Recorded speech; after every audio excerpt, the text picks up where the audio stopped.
Welcome to RuralStrong, where we talk real challenges and bold solutions in rural economic development.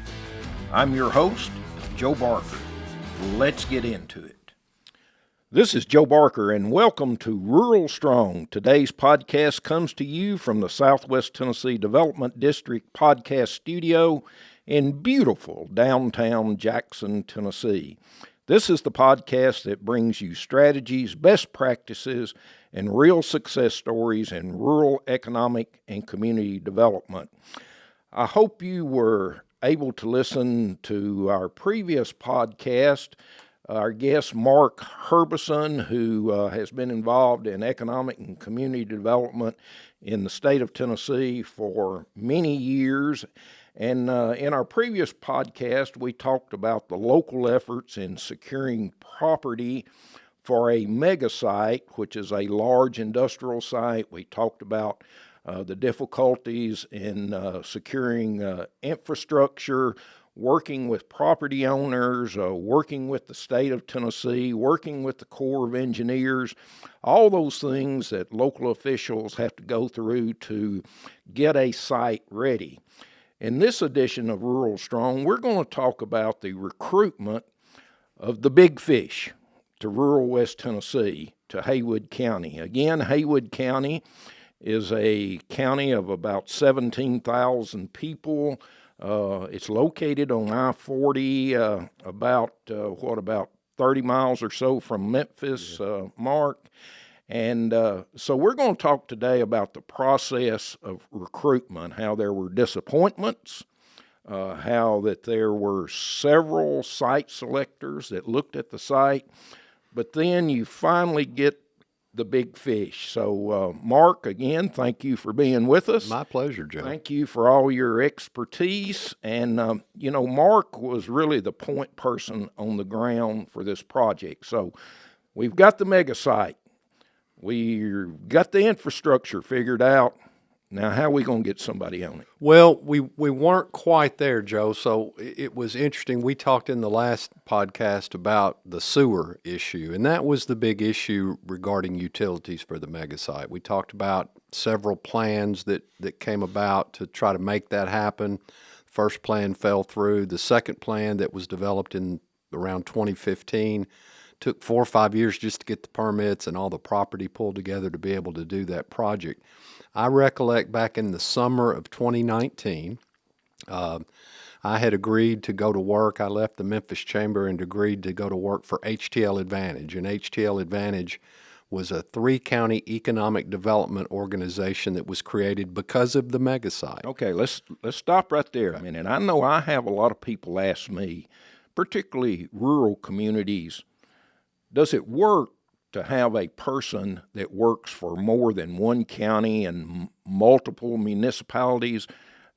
How did all that come together and how did it work? So back in 2009, when the state decided to take over the mega site, back then Franklin Smith and Jeff Huffman, Jeff Huffman's the county mayor of Tipton County. Franklin Smith was the county mayor of Haywood County. Had been longtime county mayors. I think Mayor Huffman was elected in 1986 and still serves as the Tipton County mayor. They came together and said, okay, now we've got this incredible asset, the mega site, really the only mega site in Tennessee at the time. There was one in Chattanooga that had been taken by Volkswagen. It was an old Army facility that was turned over to the city and county, and they had to do a brownfield redevelopment, and that's where Volkswagen went. And so they decided back in 2009, why don't we come together and pool our resources to get ready for whatever's coming to the mega site, to help with recruitment, with the workforce piece of this. And so they decided to come together. Originally, it was a 2-county organization, but then Craig Fitzhugh, who was in the legislature at the time, got involved through the state's participation in the mega site, and they decided to bring Lauderdale County in as well.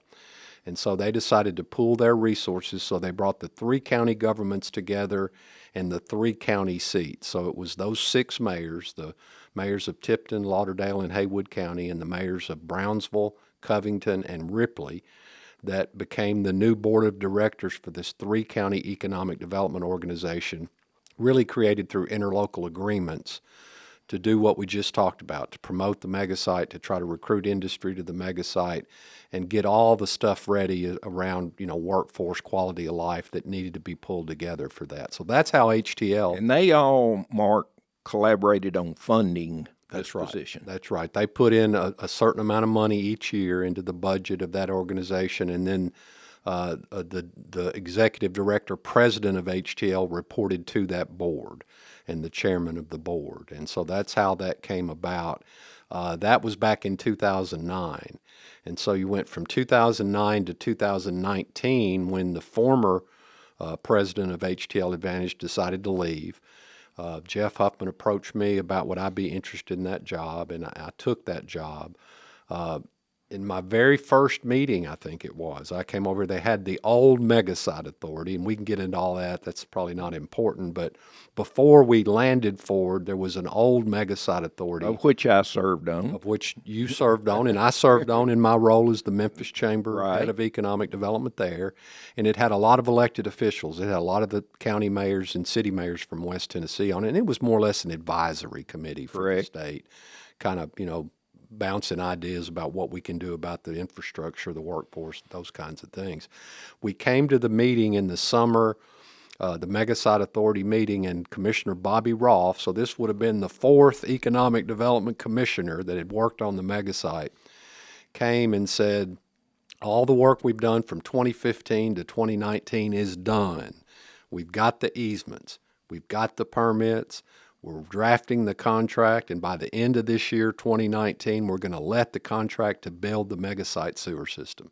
We all cheered. We were all extremely happy about that.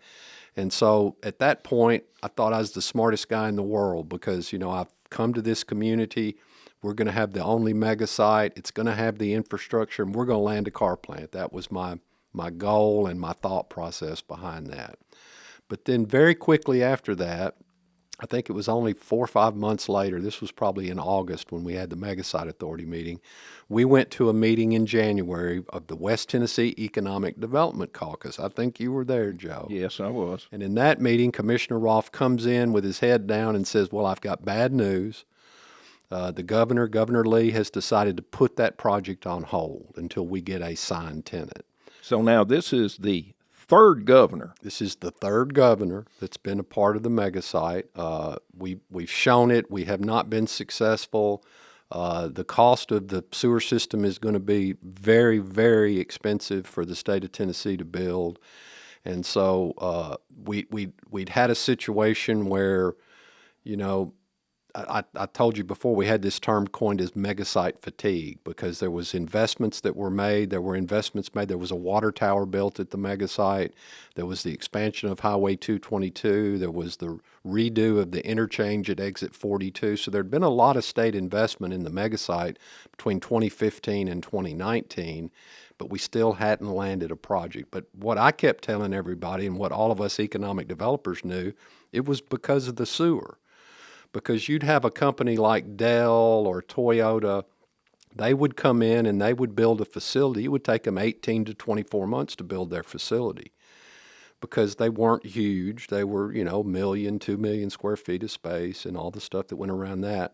Well, we knew our sewer system 36 miles to the Mississippi River was going to take at least 30 months to build. So every project that would come in, they'd say, well, that doesn't work for us, and what if something happens? What if there's an issue? What if there's a sinkhole? What if?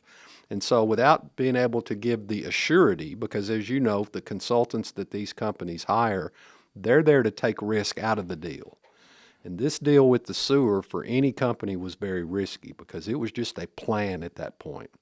Funding was in place, the easements were in place, but we had a long build time on this sewer project, and so that was the reason why we had not been successful. It was because of the sewer. And I know, Mark, there was even discussion about dividing the property up at times so that, because this had been a long period of time, that maybe what we really need to do is divide this property and maybe go for some smaller companies and get more than one. And I know some of the pushback was from the local communities that when we did that, we got in competition. That's right. More with them. That's right, because you got to look at every smaller county, and West Tennessee is unique if you look at our history in that we're an agricultural region.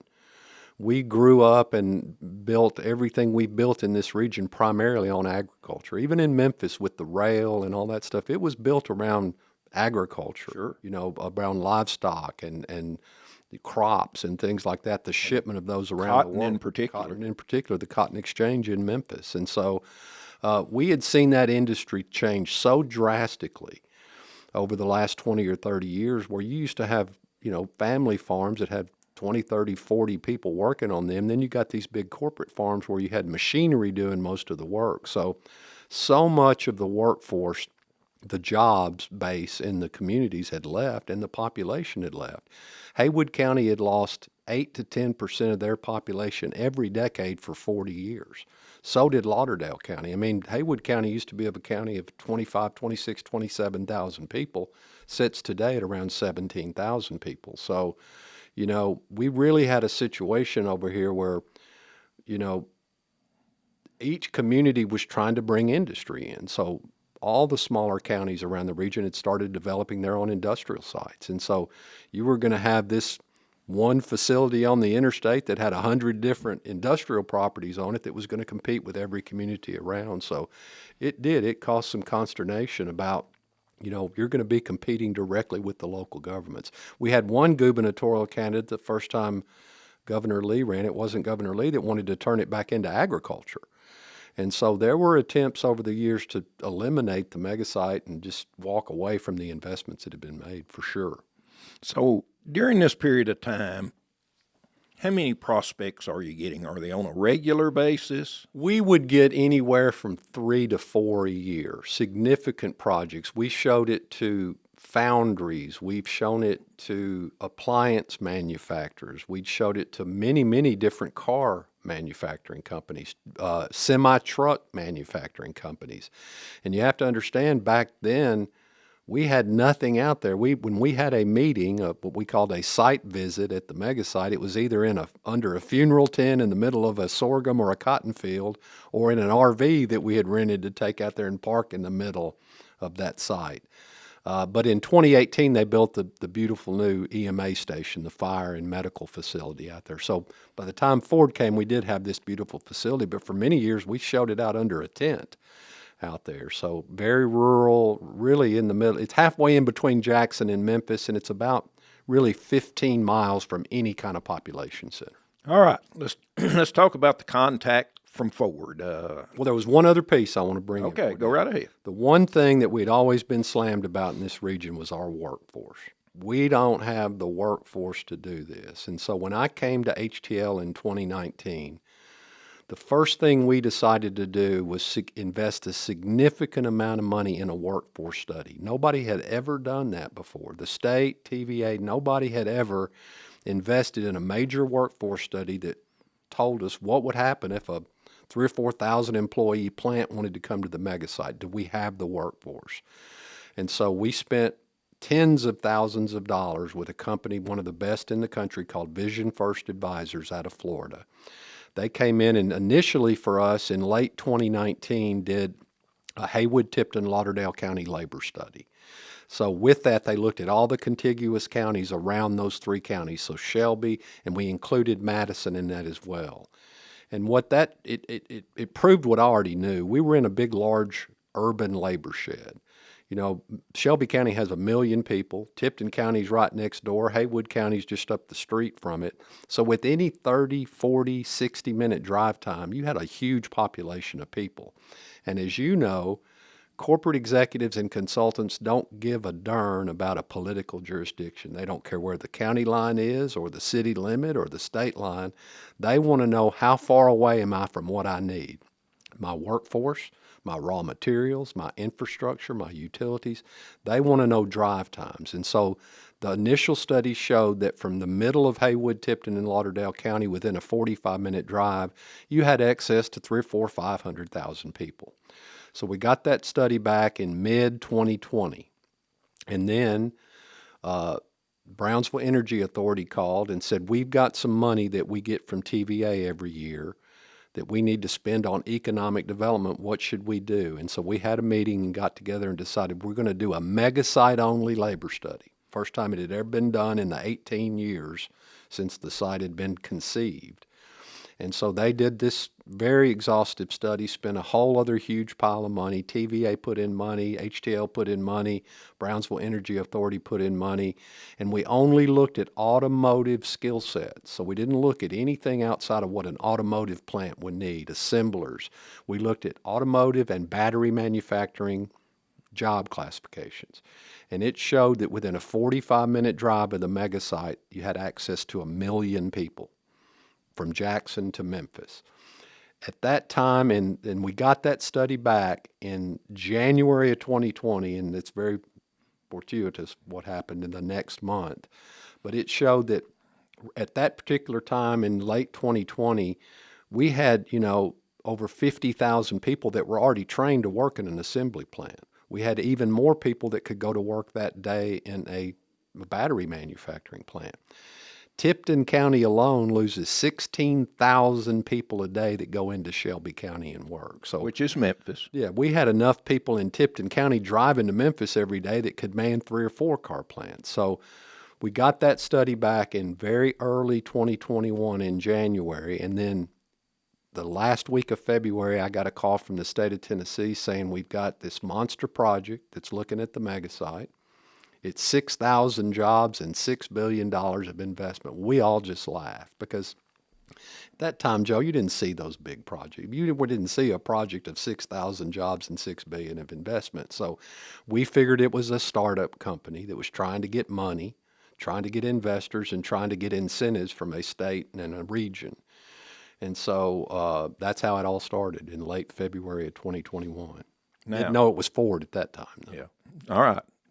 Let's fast forward a little bit. Tell us about some of your conversations and some of the hurdles and what, from an economic development professional like yourself, some of the key points that you had to deal with. Well, initially it was quantifying everything for them. So I got that initial call from a guy named Chasen Haynes, who was the state project manager, had been a state project manager, and his job was to work all the automotive projects that came to the state of Tennessee. And so he called me and said, they want you to quantify everything. I said, what are you talking about? And he said, they want to know how many doctor's office, how many dentist office, how many daycare centers, all this within a 15 and a 30-minute drive time. So we spent a lot of time putting together all that data for them. At the same time, they were looking at the site itself. So they're looking at the soils on the site. They're looking at wetlands on the site. They're looking at all the different things that you got to understand about a piece of property in order to be able to develop it the way they were looking at developing this site. Also, at the same time, you're looking at utilities. So TVA had the easements in the plans. How does that marry to what this prospect might need as far as their electrical capacity? What kind of gas are they going to need? What's the water situation going to be for this? And so the initial few weeks was putting together all the data. And then very quickly after that, in March, probably mid-March, I'm at my office one day and Chasen calls and says, I'm going to send you a non-disclosure agreement. And as you know, Joe, in our business, most of what I do is secret. Companies do not want the public or anybody to know what they're doing before they decide to do it. One, it can hurt them. Their competitors can understand what they're doing, their plans. And so almost every project I work over my 25-year career in this business, I've been under non-disclosure. So I have to sign a non-disclosure agreement that contractually obligates me not to tell anybody about it. And that's when I found out it was Ford Motor Company and SK Innovation. So it changed everything for all of us. So we all signed the non-disclosure agreements. And then very quickly after that started meeting with Ford and their engineers and all their vendors at the mega site. And so that went on for several months. But that was kind of the initial part of it, was pulling data together.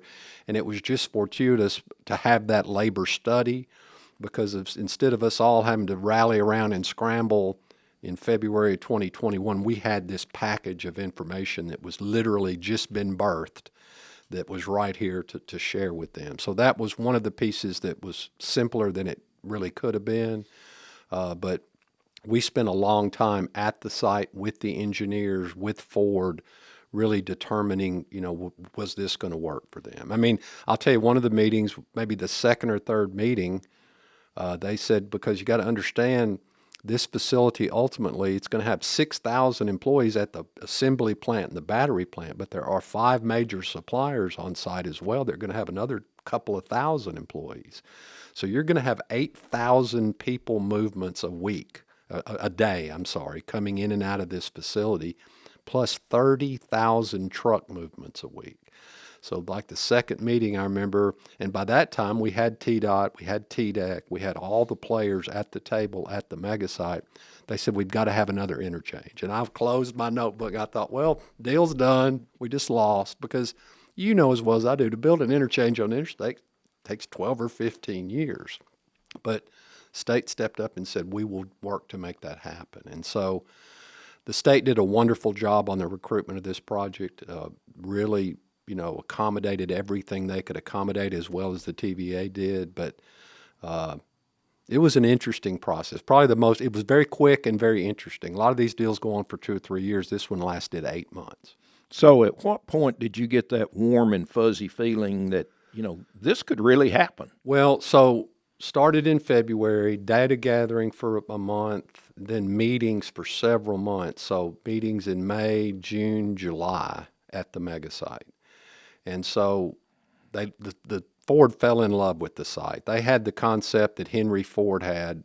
His grandson decided, we're going to go back to that River Rouge mentality, where we bring as much of the manufacturing into one site as we possibly can to save on transportation costs, delays, things like that. One time, the River Rouge facility is the largest manufacturing facility in the world. They started construction in 1914. They didn't finish until 1932. And at one point, had over 100,000 people working on that one site. They had the foundry. They had the rubber plant. They had the tire manufacturing. Everything was on that one site. And so spent those months. They fell in love with the site. And then in August, the 7th, 8th, and 9th of August was when they were making the major site visit to bring in all the quality of life people, the workforce people, the SK innovation people all came from Korea. And this is during the COVID, when travel was very difficult. So that was our big next hurdle. We've got to sell this area to them as a place they want to move their families and invest this kind of stuff, money and resources into. And so at that point in July, we started working with the Memphis Chamber and the Jackson Chamber, and we put together a regional sales pitch for Ford and SK Innovation. It included everything from housing to daycare to education to healthcare to anything you can think about. We packaged that all together into a presentation for that 3-day period that they came in August. And so had an all-day meeting down in downtown Memphis at that brand new hotel on the river down there with the workforce people. At the same time, you had quality of life people and healthcare people out with their own teams touring around the region. On the 9th of August in 2021, Aaron Stewart, who now is the head of economic development in Haywood County, he was with Tennessee Valley Authority. So we were going to do a 2.5-hour helicopter tour of all these people that had come in for Ford and SK. And so we spent 2.5 hours on 2 separate TVA helicopters. I was on one with 2 SK people and 2 Ford people, and Aaron was on the other. We went all the way from West Memphis to North Mississippi, around to Jackson, all through Southwest Tennessee, came to Jackson, flew around Jackson, went to the mega site, went up to Tipton County, and really showed them the region. And I remember when we were flying over the suburbs of Memphis, and the Korean people were asking me over the helicopter earphones, does everybody have a beautiful house with a pool like this? And we were like, yes, they do. And so They must have been looking at your home. No, not really. But really that 3-day period's when I started getting warm and fuzzy. I thought, we can really win this. They're very blown away with our quality of life, with our workforce. And then pretty shortly after that, they told us, they said, y'all are going to get this if you can keep it secret until we're ready to announce it. And so there was about a month there that we knew that we were the winner, but we couldn't talk about it. And so, but that August trip is when I really thought, this is ours to lose. Now, I will tell you another quick funny story, is I got called in between after that August meeting and the announcement on the end of September. I got called one day and said, you need to meet a video team out at the mega site at 6 in the morning. And I get out there, and they've got this huge drone that's like $100,000 drone, and they're taking all this LiDAR and video footage of the mega site. And I said, well, what are y'all doing? They said, well, we're doing this for a big video we're going to put together for a potential announcement. And he said, well, we've got to hurry up and get out of here today. It was supposed to rain. He goes, we got to go to Louisville and do it there. And I thought, we're competing with Louisville. So for that whole period of time, I didn't know they were going to do the plants up in Elizabethton as the same part of the project. So I went that whole month thinking we were still in competition, but felt really good that we were going to be successful. And I remember the day in September over in the Memphis area when the folks came in and the big announcement. And what a great day for West Tennessee, and in particular rural West Tennessee. And you know, this is a 20-plus year endeavor from the vision that the local officials had until finally getting the announcements. To our folks that listen, and I know we're going to have local economic developers and chamber people, what advice can you give them when they think we just can't seem to get anybody on our property? Well, it's a volume thing. It's like a car dealership. First, you got to have product. If you don't have cars on your lot, you're not selling any cars. And then once you've got a car, you may have to show that car to 15 or 20 people. It's just stick-to-itiveness. It's really sticking to it day after day. You know, Joe, there are a lot of people in this region that don't want to see this growth, and I understand that. I really do. But I watched families in this region where their kids grad out of high school and they go away to college and they never come back because there's not opportunity. That's why we've lost so much population. Almost every county in West Tennessee over the last 30 years has lost population but 2 or 3. And that's a big region for such population loss. And so, it's just believing in it. I always believed in the mega site. I always believed we could get a car plant there that was perfect location for that. And that it's going to pay dividends for 100 years. The River Rouge facility, they're still making vehicles up there, and they started building it in 1914. I've always been told that, once Ford starts building on a site, they never stop.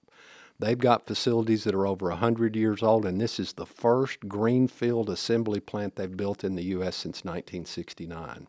So there's still a lot of naysayers out there that don't think anything's going to happen, but they've built tens of millions of square feet, invested billions of dollars, putting the equipment in right now. SK Innovation has opened their doors. They've already hired several hundred people, going to ramp up to around 1,200 people by this time next year, starting production in a couple of months, making batteries at the mega site. Some of the suppliers are opening, and Ford will open that plant and make vehicles in 2027. So we're going to see dividends and kids being able to stay home and have a really great career in this region for decades to come. Look at what it did to Middle Tennessee to have 2 car plants. Well, look at what it's done to Chattanooga, to Tuscaloosa, to Tupelo. And so I believe in it.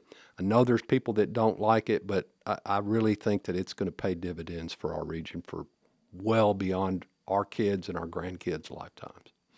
Well, I know the folks in West Tennessee are fortunate to have the Mark Herbisons of the world and the other folks that have really spent a good portion of their life working on this project, and to see it come to fruition is just fabulous. Again, I appreciate your time, Mark, and we look forward to having you back many times.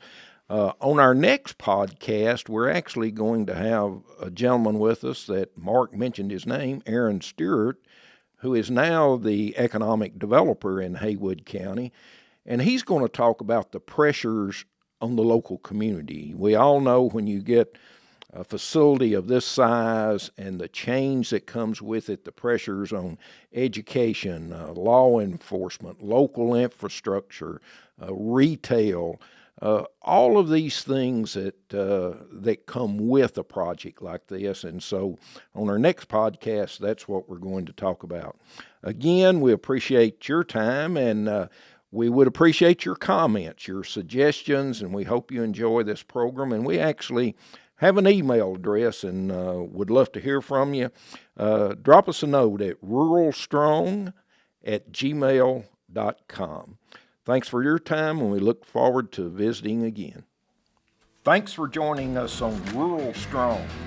If you found this helpful, share it, and follow the show for more insights from rural leaders making a real difference. Until next time, stay rural strong.